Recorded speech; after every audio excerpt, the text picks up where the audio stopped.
Bonjour, aujourd'hui une histoire sur la gratitude et comment un simple mot peut changer une vie. Il existe des objets ordinaires qui apparaissent exactement au moment où l'on est sur le point d'abandonner. Cette histoire commence un jeudi où tout semblait perdu. La pluie tombait sans colère, mais sans pause. Dans la petite bibliothèque du quartier, presque vide, le silence était lourd. Amina entra, le pas hésitant. Elle n'était pas venue pour lire. Elle cherchait seulement un endroit où pleurer sans être vue. Depuis des mois, tout s'effondrait. Un travail perdu, des nuits sans sommeil, et cette impression terrible d'être devenue invisible, même à ses propres yeux. Elle s'assit près du radiateur, posa son sac à terre. C'est là qu'elle le vit. Un carnet bleu, posé sur une table basse, usé sur les bords. Sur la couverture, une phrase écrite à la main. Si ton cœur est lourd, ouvre-moi. Si ton cœur est lourd, ouvre-moi. Amina fronça les sourcils. Elle hésita. Puis ouvrit.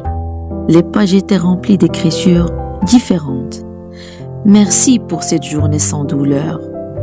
Merci d'avoir retrouvé mon fils. Merci pour le courage que je n'avais pas hier. Son cœur se serra. Pourquoi des inconnus écrivaient-ils ici? Pourquoi ce carnet semblait-il la regarder? Elle tourna une page, puis une autre. Plus elle lisait, plus une étrange sensation montait. Un mélange de tristesse et d'espoir. Soudain, une phrase l'arrêta net. Aujourd'hui, j'ai failli tout arrêter. Puis j'ai écrit ici. Ses mains tremblaient.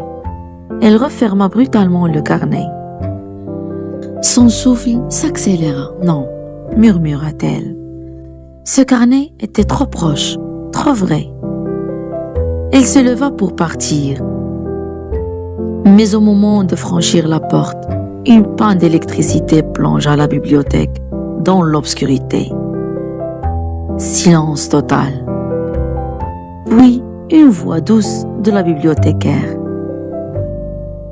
Ne vous inquiétez pas, ça revient toujours, comme les jours difficiles. Amina resta figée. Ces mots la frappèrent plus fort.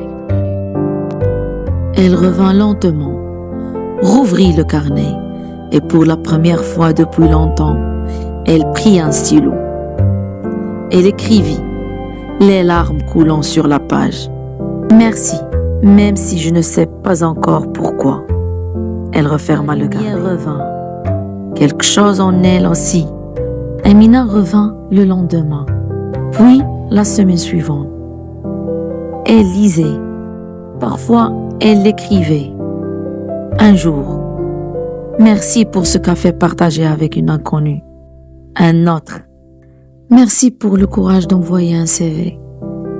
Les pages se remplissaient, son cœur aussi. Un mois plus tard, elle entra, le sourire timide.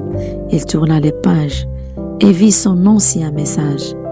Juste en dessous, quelqu'un avait ajouté « Merci à toi, ton message m'a retenu. » Amina sentit son cœur exploser.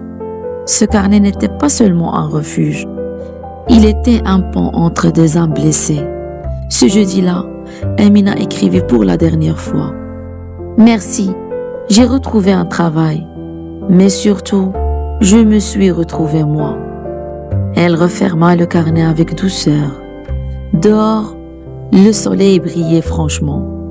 Elle comprit alors une chose essentielle. La gratitude ne nie pas la douleur, elle lui donne un sens. La gratitude ne nie pas la douleur, elle lui donne un vocabulaire hésitant qui manque de certitude. Serrer le cœur, provoquer une émotion intense. Tenir quelqu'un, l'empêcher de tomber moralement. Gratitude, reconnaissance profonde, même dans les vidéos. Et toi, si ce carnet existait vraiment? Quelle phrase y laisserais-tu aujourd'hui? Écris-la en commentaire. Abonne-toi pour d'autres histoires qui guérissent doucement. Au revoir, à la prochaine, Inch'Allah.